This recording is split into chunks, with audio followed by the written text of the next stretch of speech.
যাদের সন্তান হচ্ছে না, যারা নিঃসন্তান আছেন, বছর পর বছর, যুগের পরে যুগ কেটে যায়, কোনো সন্তান হয় না, হাজার হাজার ডাক্তার দেখানোর পরেও কোনো কাজ হচ্ছে না, লক্ষ লক্ষ টাকা ব্যয় করে আপনারা সন্তানের মুখ কোনোভাবেই দেখতে পাচ্ছেন না।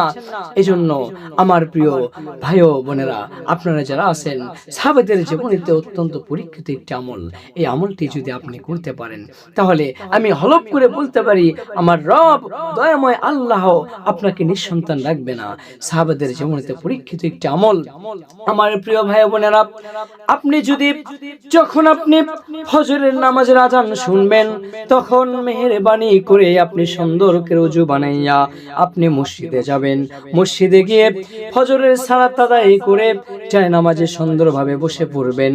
জায়নামাজে বসে আপনি আল্লাহ তাআলার কাছে দুই হাত তুলে আপনি দোয়া করবেন, রব্বানা হাব লানা মিন আজওয়াজিনা ওয়া যুররিয়াতা কুররাতা আয়ুন ওয়াজআলনা লিল মুত্তাকিনা ইমামা। আপনি আরেকটি দোয়া পড়তে পারেন, আপনি আরো একটি দোয়া পড়বেন যে রব্বি হাবলি মিনাস সলিহিন, রব্বি হাবলি মিনাস সলিহিন। আপনি যদি এই আমলটি করতে পারেন, নিয়মিত কয়েকদিন করে দেখেন না, আমার আল্লাহ পাক রব্বুল আলামিন আপনাকে মেহেরবানি করে নেক সন্তান দান করবেন।